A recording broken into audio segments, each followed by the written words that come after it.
안녕하세요. 서울대병원 오생면정보학연구실 김준모입니다. 제가 이번에 발표할 논문은 Fusing Transformer Model with Temporal Features for ECG Heartbeat Classification입니다. 이 논문은 자연어 처리 분야에서 많이 쓰이는 트랜스포머 모델을 ECG 데이터에 활용하여 심장박동 분류 모델을 개발한 내용의 논문입니다. 현재까지 16회 정도 인용되었고요. 자연어 처리뿐만 아니라 임상적으로도 트랜스포머를 활용했다는 점에서 읽어볼 만한 논문인 것 같습니다. 시작하겠습니다. 네, 목차는 다음과 같습니다. 인트로입니다. 본 논문에서의 예측 타겟인 부정맥은 심장이 불규칙한 리듬이나 비정상적인 심박동수를 갖는 것을 말합니다.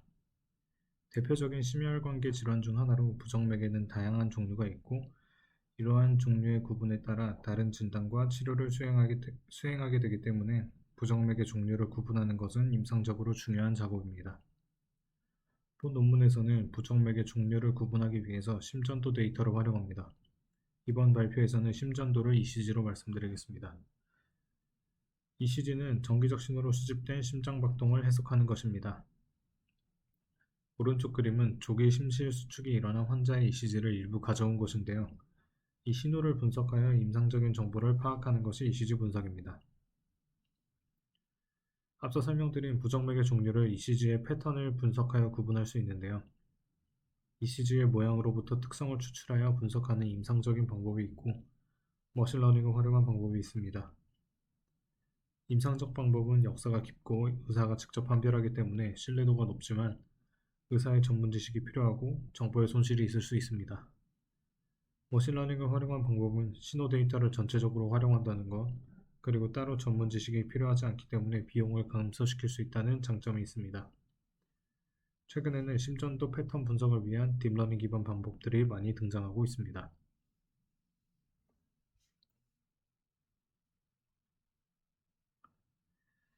본 논문에서는 심전도 분석을 위한 방법으로 트랜스포머를 활용했습니다. 트랜스포머는 번역에 주로 활용되는 딥러닝 모델로 입력 문장을 분석하는 인코더, 번역된 문장을 출력하는 디코더로 구성됩니다. 뒤에서 자세히 설명드릴 텐데요. 트랜스포머는 문장 내에 단어 사이의 유사도를 산출하는 어텐션 구조로 이루어져 있습니다. 문장 내에서 어떤 단어가 근처 다른 단어들로부터 유추될 수 있는 것처럼 ECG도 그러한 특성을 가지고 있다는 가정하에 트랜스포머를 활용한 것입니다. 본 논문에서는 트랜스포머의 인코더 부분만 활용했다고 하고 있는데요. 이 부분은 뒤에서 자세하게 다뤄보도록 하겠습니다. 여기서 이 왼쪽 이쪽 부분에 해당하는 즉 구조만 사용하겠다는 것입니다. 네, 백그라운드입니다. ECG의 구조에 대해서 살펴보고 넘어가 볼 건데요. ECG는 PQRST 구조로 이루어져 있습니다. ECG의 파형은 일정한 형태를 나타내는데 기본적으로 오른쪽에서 보시는 형태로 나타납니다. 이렇게 나타납니다. 이 신호를 5부분으로 나눈 것이 PQRST이고 알파에서 꼭대기에 해당하는 부분을 R피크라고 부릅니다. 이쪽이 R피크라고 부릅니다. RR 인터벌은 두 R피크 사이의 간격을 말하고 기준 R피크로부터 앞으로 올 R피크까지의 거리를 포스트 RR 인터벌, 지나간 R피크까지의 거리를 프리 RR 인터벌이라고 합니다. 오른쪽 그림에서의 RR 인터벌은 포인터를 하는 게 낫겠네요. 오른쪽 그림에서의 RR 인터벌은 A의 포스트 RR 인터벌 앞으로 가고 이제 앞으로 올 부분이니까 A의 포스트 RR 인터벌이 되고 B의 이미 지나간 R피크와의 거리니까 프리 RR 인터벌이 됩니다. ECG에 대한 백그라운드는 이 정도로 짚고 넘어가면 될 것 같습니다. 네, 그래서 이제 방법론적인 대한 내용을 설명을 드릴 텐데요. 본 연구에서는 대표적인 심전도 데이터셋인 MIT-BIH 데이터베이스를 활용했습니다.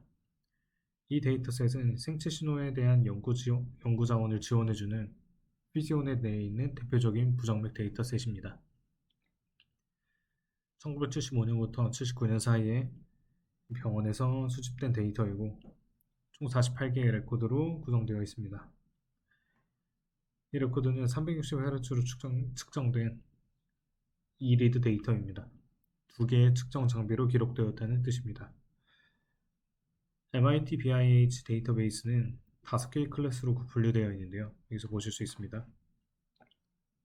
오른쪽에 보시는 테이블과 같습니다. 이 중 N이 정상범주의 ECG를 말하고 나머지 S, V, F는 서로 다른 종류의 비정상 ECG입니다.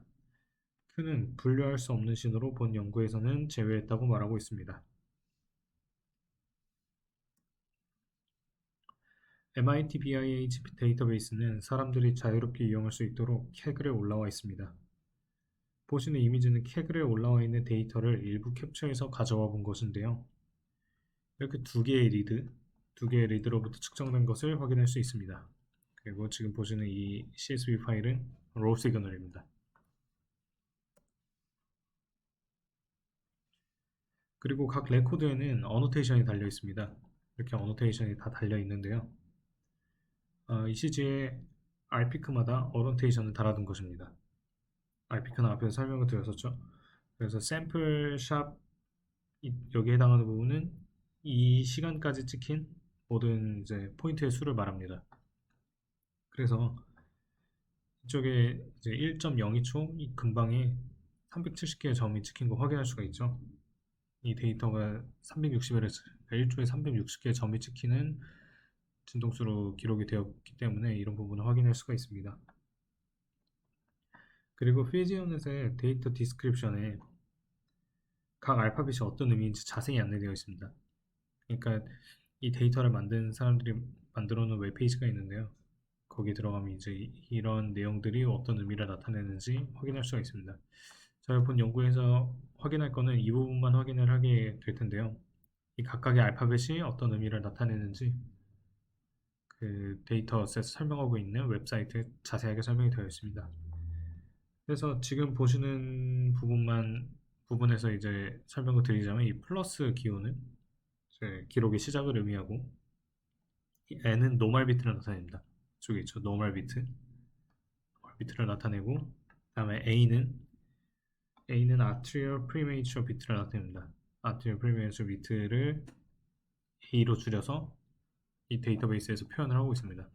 그래서 이 타입에 해당하는 알파벳들을 이쪽에 있는 MITBIS 클래스로 전부 다 이제 매칭을 시킬 수 있고 이 AAMI라는 어떤 이제 심전도 분류 기준에 따라서 이 본 이제 논문을 작성한 저자들은 이 각각 이제 MIT, BIH 클래스들을 이 AAMI 클래스에 매칭을 시켜서 이렇게 네 가지 클래스로 나눴다고 보시면 될 것 같습니다.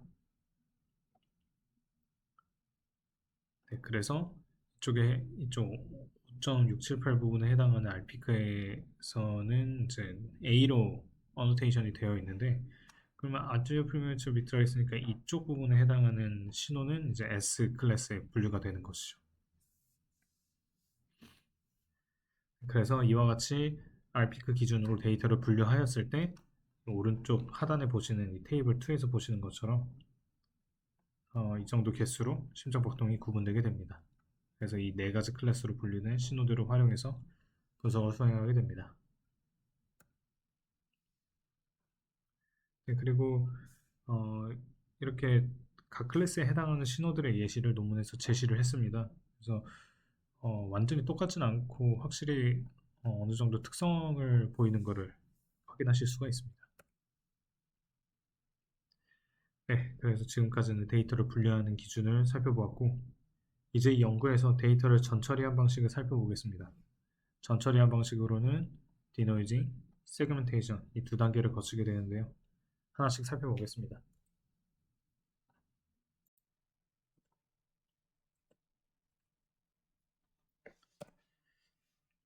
네, 먼저 디노이징에 대해서 살펴봅시다. 디노이징은 잡음 제어라는 뜻입니다. 이 시즌은 많은 노이즈가 함께 기록되어 있기 때문에 이러한 노이즈를 제거해주는 작업이 필요합니다. 본 연구에서는 두 가지 종류의 노이즈를 제거하는 작업을 거치게 되는데 두 가지 종류의 노이즈를 제거하는 작업을 거치게 됩니다. 그 중에서 먼저 베이스라인 웬더링 노이즈에 대해서 살펴보겠습니다. 이 베이스라인 웬더링 노이즈는 ECG 측정 시에 발생하는 저주파 성분의 잡음이 유발하는 노이즈입니다. 저주파 성분의 잡음은 오른쪽에 이쪽에 있는 예시에서 보시는 것처럼 기저선의 변동을 유발하게 됩니다. 그러니까 지금 보이는 이 신호들이 일자로 잘 이제 그 베이스라인이 유지된 상태로 기록이 되어야 하는데 또 저주파의 간섭으로 인해서 이런 식으로 베이스라인이 이제 간섭을 받게 되는 거죠. 그래서 이렇게 기저선 변동이 생기게 되면은 이거는 이제 심전도를 분석할 때 정확한 특징점 검출을 어렵게 하기 때문에 반드시 제거되어야 하는 그런 노이즈입니다.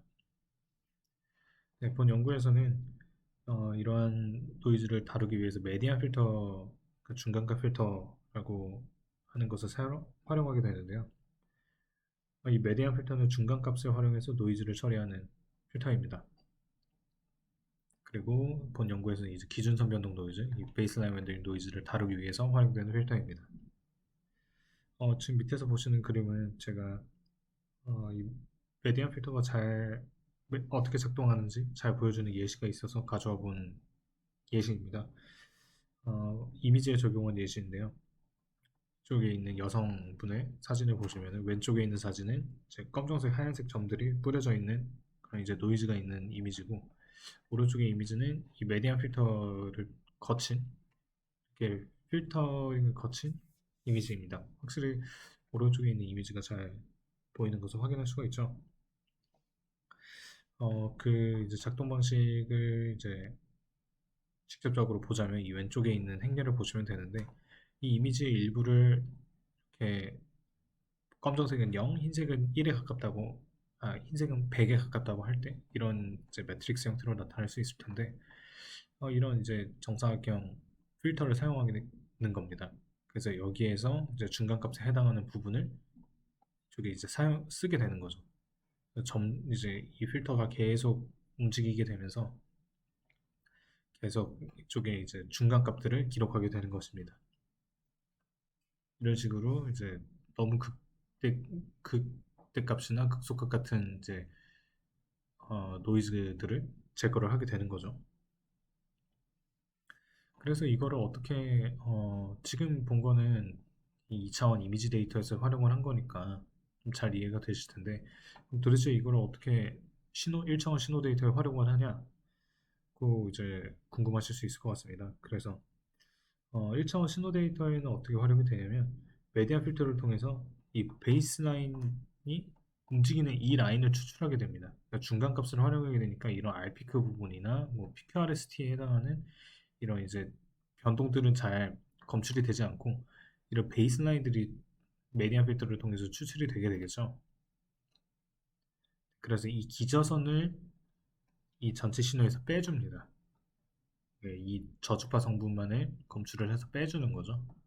그렇게 되면은 지금 위에서 보시는 것처럼 이렇게 베이스라인이 왔다 갔다 했던 것들이 일자로 잘 맞춰지게 될 것입니다. 그런 방식으로 베이스라인 웬더링 노이즈를 다루는 거라고 이제 보시면 될 것 같습니다. 네, 그리고 두 번째 종류의 노이즈는 파워라인 노이즈입니다. 전원선 노이즈라고 하는데요. 예를 들어서 우리가 마이크를 쓸 때 앰프를 이제 마이크의 전원선을 앰프에 꽂으면은 순간적으로 지직 소리가 나던 이제 경험들이 있으실 겁니다. 그래서 그런 종류의 노이즈를 떠올려 보시면 됩니다. 이를 처리하기 위해서 이 FIR 필터라는 것을 활용하게 되는데 FIR 필터는 간단하게 고주파의 노이즈를 처리하기 위한 필터라고 보시면 됩니다. 그러니까 방금 전에 사용했던 메디안 필터는 저주파의 간섭을 다루기 위한 필터였고 이 FIR 필터는 고주파의 간섭을 다루기 위한 그런 필터입니다. 네, 그래서 어떤 방식으로 처리되는지 이제 설명을 드릴 텐데 본 연구에서는 이 12 order FIR 필터를 사용했다고 하고 있습니다. 이 오더 앞에 있는 숫자는 공식으로 이렇게 이해하시면 됩니다.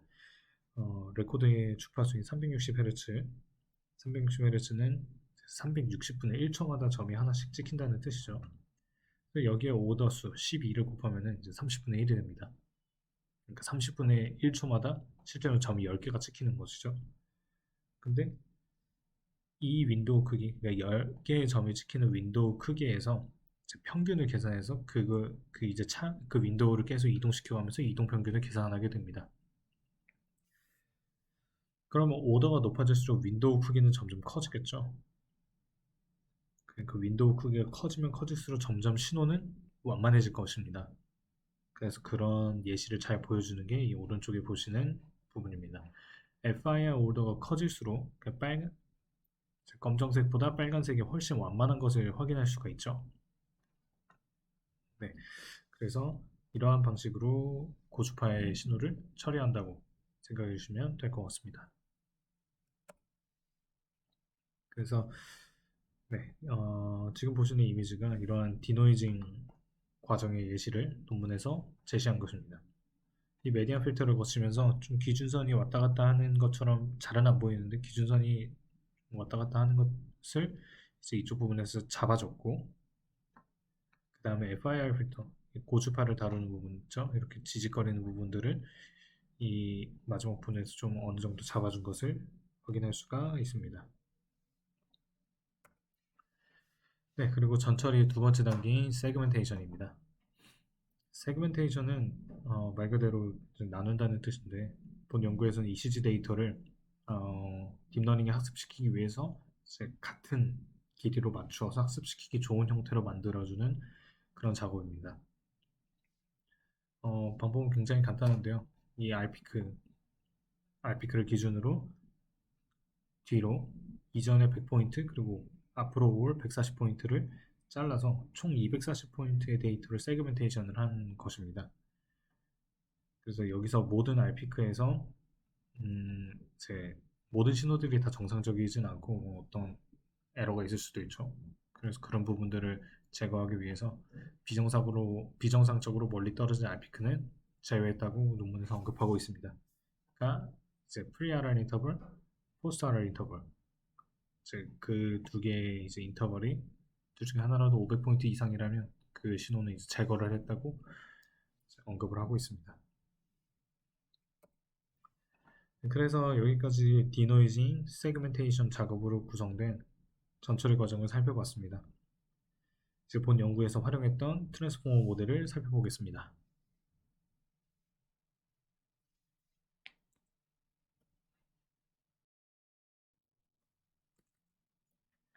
신호와 같은 시계열 데이터는 트랜스포머가 등장하기 전까지는 통상적으로 RNN을 활용하여 분석했습니다. 그러니까 딥러닝으로 분석을 할 때는 이제 RNN 계열의 모델, 예를 들면 LSTM이나 GRU나 뭐 시퀀스 투 시퀀스 같은 모델들이 있는데요. 그런 모델을 활용하여 분석이 되었다가 트랜스포머라는 모델이 등장하고 나서부터는 이제 RNN 없이 오직 풀리 커넥티드 레이어만을 활용하여 구성된 그런 모델들이 주로 활용이 되고 있습니다. 네, 그래서 먼저 인베딩 과정을 거치게 됩니다. 트랜스포머는 인베딩 과정을 먼저 거치게 되는데요. 어, 이 인베딩이라는 거는 어떻게 보면은 fully connected layer와 이제 형태는 비슷하지만 그 역할이 다릅니다. 만약에 이 똑같이 생긴 fully connected layer가 있다고 하면은 여기 있는 모든 이제 값들이 학습 가능한 파라미터가 되는데 이 인베딩 레이어는 이게 학습 가능한 파라미터가 아니라 이미 정해진 어떤 값입니다. 그러니까 지금 이제 제가 밑에 공식을 하나 가져왔는데 이런 공식에 의해서 이미 값들이 다 정해져 있습니다. 이렇게 이제 값이 부여되는 공식은 다양한 종류가 있긴 한데 이 밑에 걸 가져온 거는 대표적으로 이제 사용되는 이 삼각함수를 활용한 공식이라서 제가 가져와 봤습니다. 인베딩 레이어는 그래서 인풋 사이즈, 아웃풋 사이즈 이렇게 두 가지 파라미터를 받고 인풋 사이즈, 아웃풋 사이즈 이렇게 두 가지 파라미터를 받고 인풋 사이즈 곱하기 아웃풋 사이즈 크기를 가진 이런 임의의 행렬을 만듭니다. 그리고 매트릭스에 이게 이제 저희가 지금 사용하는 ECG 신호입니다. 이렇게 시간에 따라서 가고 있는 거죠. 이쪽 방향으로 시간이 네, 이쪽 방향으로 이제 시간이 흐른다고 보시면 되는데 여기에는 이제 각각의 값들이 부여가 되어 있는 것이고요. 네, 그래서 이 인베딩 매트릭스 다시 돌아와서 IN 포스열, 그러니까 여기에서는 이제 i랑 포스 이 두 가지 값을 받는 함수로 표현이 되어 있는데, 이 i행 포스열의 값은 i행 포스열의 어떤 값, 여기는 이제 1행 1열, 그러니까 여기가 0행 0열이고 여기 1행 1열이 되는 거죠. 그래서 i행 포스열 값은 이런 이제 박스 안에 공식들을 맞게 채워지게 되고, 이 인풋의 숫자 i가 대응되게 됩니다. 이 첫 번째 신호는 이쪽 부분에 이 매트릭, 그러니까 임베딩 매트릭스의 첫 번째 행의 값으로 대체가 되는 겁니다. 이 값이 이걸로 대체가 되는 거죠. 이 행으로 대체가 되는 겁니다. 그래서 이제 최종적으로는 이제 아웃풋 사이즈에 맞게 임베딩 매트릭스는 그래서 인풋 사이즈, 아웃풋 사이즈 두 개 값을 받는다고 했는데, 인풋 사이즈랑 이제 전부 다 각각 행에 대응이 되고요. 이 아웃풋 사이즈에 맞게 이제 데이터가 재구성되는 것이라고 보시면 됩니다. 그래서 왜 굳이 데이터를 이렇게 늘리냐, 왜 이런 비효율적인 과정을 거치냐라고 하신다면은, 자연어 처리의 경우에는 원활 인코딩이라는 작업을 거쳐서 수행을 하게 되는데요. 원활 인코딩 같은 경우에는 제가 여기서 구체적으로 말씀드리지는 않겠지만 이미 아신다고 가정을 하고 설명을 드리겠습니다. 원활 인코딩 같은 경우에는 단어의 수가 너무 많아지거나 아니면 그 카테고리에 해당하는 항목들이 너무 많아지게 되면 데이터 사이즈가 너무나 커지게 됩니다. 그래서 지금 상황에서 뭐 예를 들자면은 여기 이게 이제 문장 데이터라고 한다면은 여기 뭐 예를 들어 1000, 2000, 뭐 2500 이런 식으로 각 이제 해당하는 단어의 숫자들이 여기 이제 대응이 되어 있을 텐데, 그거를 그대로 쓰기 너무 크고 원하는 코딩을 거쳐서 그 모든 단어들의 개수에 맞게 아웃풋 사이즈가 결정돼 버린다면 너무나 데이터가 크고 스파스하게 설정이 돼서 학습에 불리하게 됩니다. 그래서 그런 단점을 보완하기 위해서 이미 이제 구성된 이제 임베딩 매트릭스를 활용하게 되는 거죠. 네, 근데 이제 여기까지는 이제 RNN 계열에서도 많이 사용되는 그런 기법이긴 합니다. 그래서 근데 이제 앞서 말씀드렸던 것처럼 트랜스포머 모델은 RNN을 활용하지 않고 풀리 커넥티드 레이어만 활용합니다. 그래서 이 각각의 이제 해당하는 부분에 실제로는 이제 시간 순서대로 온 건데 풀리 커넥티드 레이어는 시간 순서를 고려하지 않거든요. 그래서 여기 시간 순서를 어떻게 고려하느냐 하는 고민에서 나온 게 포지셔널 인코딩입니다. 지금 보신 것처럼 인풋 임베딩을 만든 것처럼 또 다른 형태의 인풋 임베딩을 또 만들어줍니다.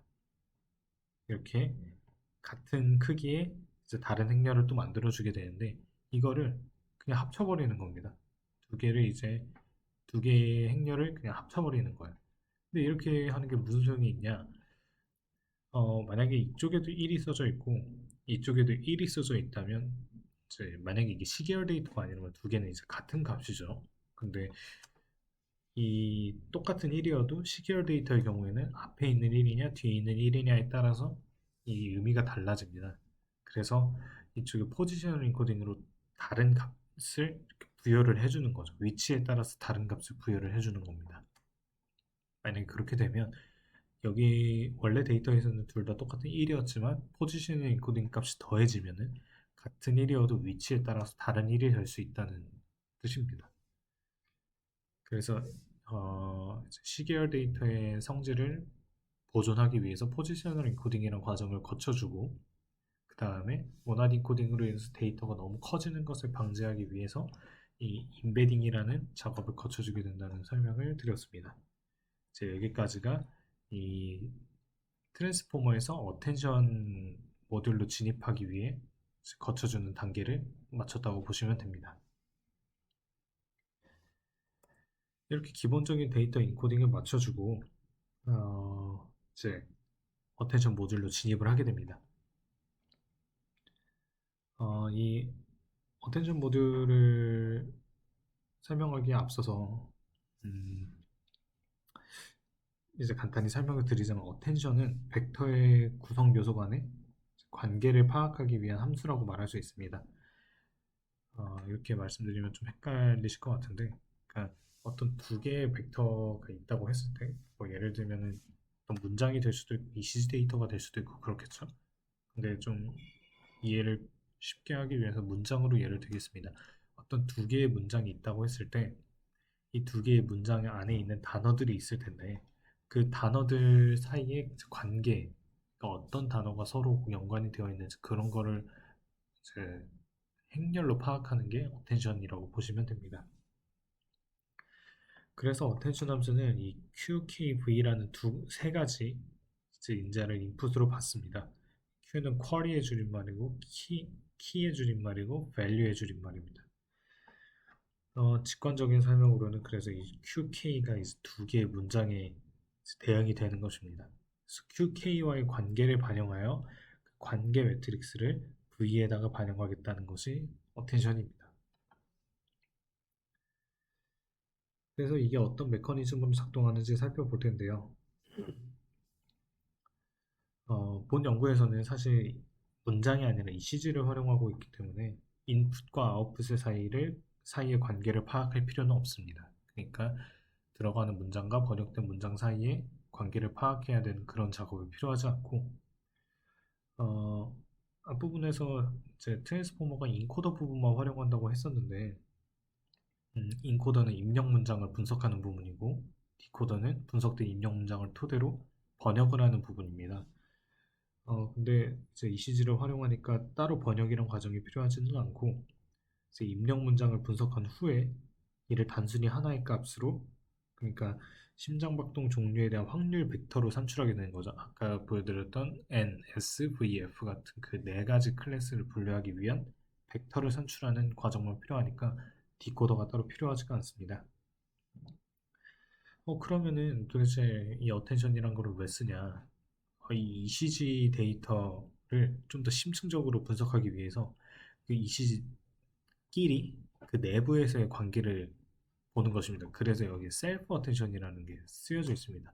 실제로 번역 과정에서는 이 Q와 K가 이쪽은 이 Q에 해당하는 부분은 입력 문장, K에 해당하는 부분은 번역된 문장에 들어와서 그 둘 사이의 관계를 파악을 하게 됩니다.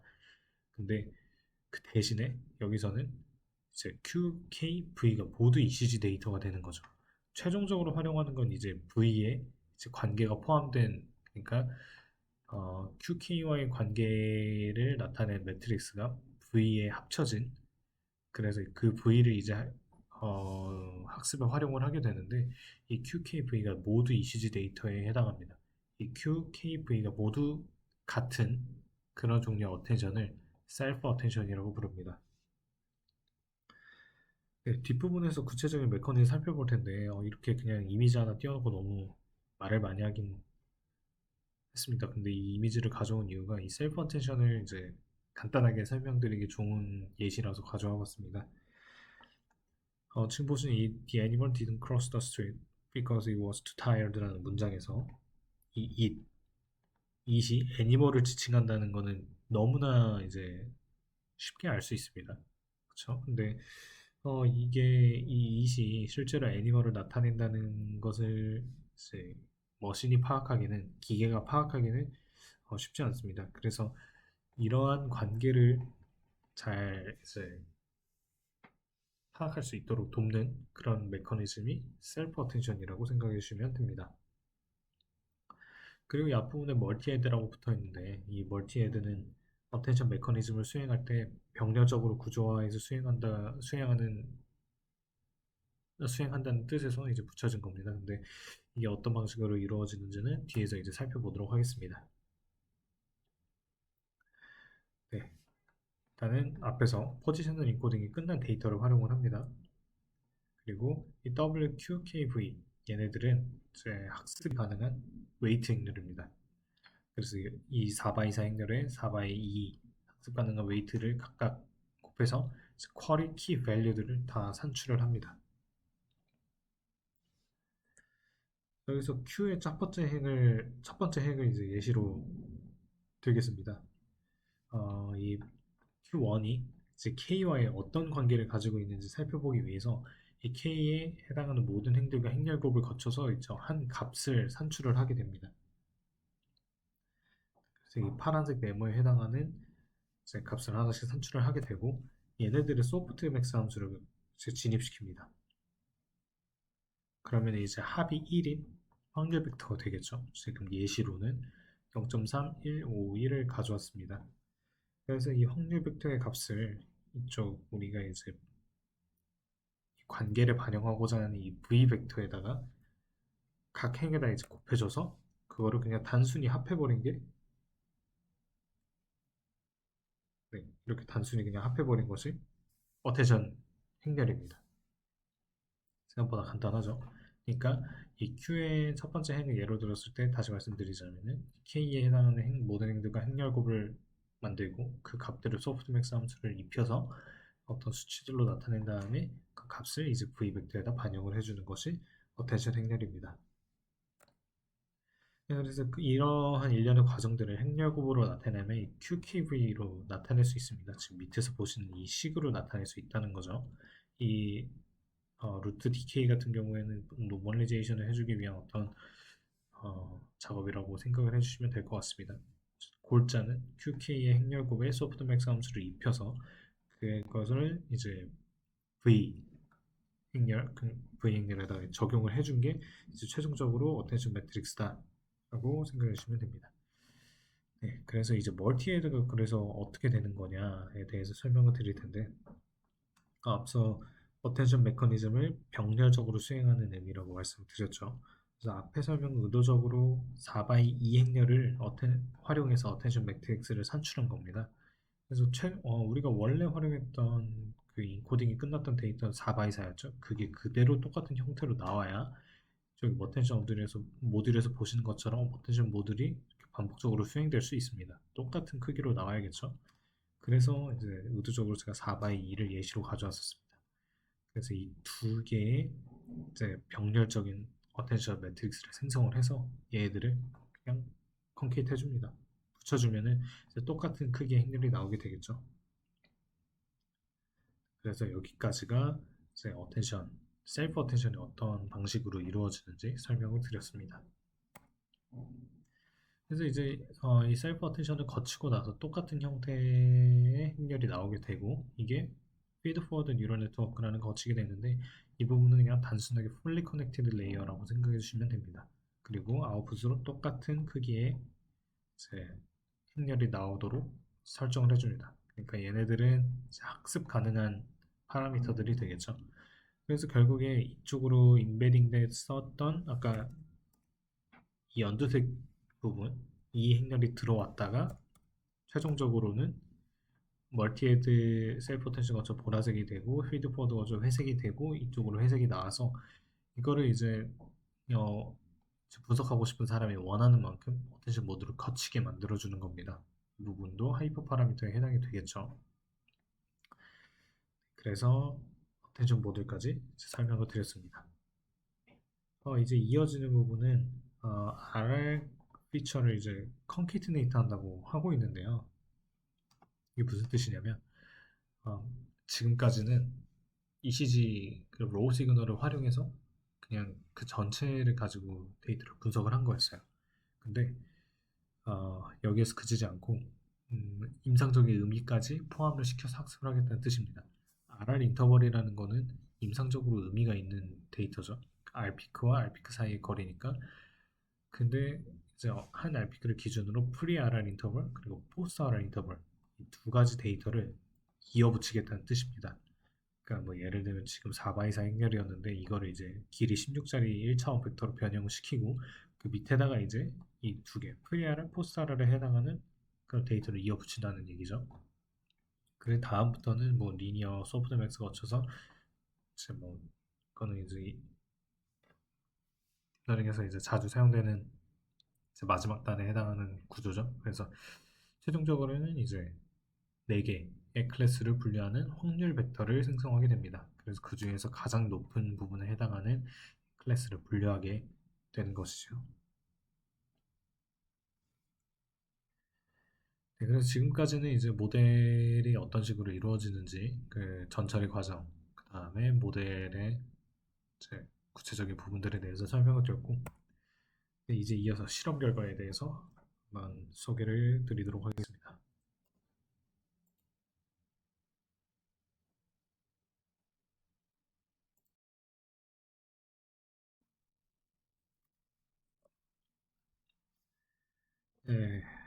파라미터를 이렇게 활용을 했다고 말하고 있습니다.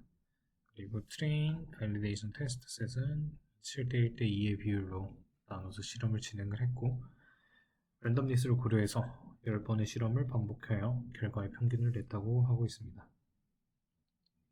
그리고 노멀 피트가 아까 상대적으로 많았었죠. 한참 뒤로 가야 돼서 일단은 그냥 넘어가겠습니다. 노멀 비트가 상대적으로 많았는데 그 클래스 임밸런스가 있던 것을 고려해서 이를 해소하기 위해서 스머트라는 방법도 활용을 했다고 언급하고 있습니다. 그래서 스머트가 뭐냐 간단히 짚고 넘어가 볼 텐데 데이터 불균형을 해소하기 위해서 KNN 알고리즘을 활용해서 가짜 데이터를 생성하는 기법입니다. KNN 알고리즘에 대해서 구체적인 설명은 생략을 하고 이 메커니즘만 소개를 좀 드리자면 이렇게 이제 떨어져 있는 클래스가 작은 데이터들에 선을 그어가지고 그 사이에다가 이제 이미 가짜 데이터들을 만들어주는 겁니다. 그렇게 해서 데이터 불균형을 해소한다. 그런 정도로 알고 넘어가면 될 것 같습니다. 네, 그래서 결과 테이블입니다. 정확도, 프리시전, 센시티비티, F1 스코어 이렇게 제시를 하고 있는데 모두 굉장히 높게 나온 걸 확인할 수가 있습니다. 그리고 이 밑에 있는 부분은 스모트를 활용했을 때 스모트를 활용을 해서 이렇게 클래스가 이제 밸런싱을 맞춰준 다음에 이제 실험을 수행한 결과도 말하고 있습니다. 물론 이제 신뢰할 수 있는 부분은 이쪽이 더 신뢰할 만하긴 하겠죠. 근데 스모트를 거쳐서 이렇게 성능을 좀 더 끌어올릴 수 있었다고 하는 부분도 의미가 있는 것 같습니다. 그리고 이 테이블은 이제 본 연구에서 트랜스포머를 활용할 때 앞서 이제 RR 인터벌을 이제 마지막 부분에 이제 추가를 했던 부분 소개를 해드렸는데 그 RR 인터벌을 추가를 했을 때 안 했을 때 그리고 원래 트랜스포머에서는 드롭아웃이라는 메커니즘을 활용을 하는데 그 드롭아웃 대신에 배치 노멀리제이션을 본 논문에서는 활용을 했다고 말하고 있습니다. 그래서 이 배치 노멀리제이션 활용 유무에 따라서 어떻게 성능이 변하는지 보여주고 있습니다. 그래서 앞서 봤던 것들은 거의 뭐 99%에 육박하는데 얘네들은 보면은 좀 성능이 떨어진 거 확인할 수가 있죠. 그래서 우리들의 방법이 이제 좋은 성능을 보였다 그렇게 얘기를 하고 있습니다. 그리고 이 테이블은 기존 연구들과 성능을 비교한 테이블입니다. 그래서 이쪽에 자신들이 이제 제시한 방법이 훨씬 이제 성능이 좋았다 그렇게 얘기를 하고 있습니다. 근데 뭐 이렇게 보면은 이쪽에 확실히 딥러닝을 쓴 애들이 좀 좋은 결과를 보이는 거를 확인할 수가 있네요. 이쪽은 에이다부스트 쓴 것도 있고 CNN 쓴 것도 있고 근데 사실 이 메디컬 인포메틱스 분야에서 LSTM까지는 많이 사용이 되는 걸 봤는데 이 트랜스포머 모델은 확실히 LSTM보다 훨씬 복잡한 구조의 모델이다 보니까 메디컬 인포메틱스 분야에서 사용한 거를 많이 보진 못했는데 그런 부분에서 좀 의미가 있었던 논문이 아닌가 싶습니다. 네, 결론입니다. 번역에 주로 쓰이는 트랜스포머를 ECG 분석에 활용한 논문이었습니다. 특히 디코더 부분을 빼고 인코더 부분만 활용한 것이 의미가 있었던 것 같습니다. 그리고 RR 인터벌 정보를 추가를 해서 트랜스포머 모델에서 활용을 해가지고 이제 로우 시그널 분석에 임상적인 정보를 더했죠. 그렇게 해서 성능을 향상을 시켰고 기존 트랜스포머가 사용한 드롭아웃 대신에 배치 노멀리제이션을 활용해서 성능을 개선했습니다. 선행 연구들과 비교를 통해서 모듈의 우수성을 보였고요. 다만 한 가지 좀 아쉬운 점은 MIT BIH 데이터베이스는 너무 오래된 데이터고 레코드 수도 너무 적습니다. 그래서 어느 정도 바이애스는 당연히 있을 수 있고요. 그래서 전형적으로 수집된 ECG 데이터에도 잘 작동하는지 그런 검증이 후속적으로 이어진다면 좋은 연구가 이제 이어질 것 같습니다. 그래서 우리 병원에서 가지고 있는 강점이죠. 데이터를 모을 수 있다는 그런 강점을 이런 연구들을 벤치마킹해서 활용한다면 좋은 연구로 이어질 수 있지 않을까 하는 기대가 되는 것 같습니다. 제가 준비한 건 여기까지고 여기서 발표 마치도록 하겠습니다. 감사합니다.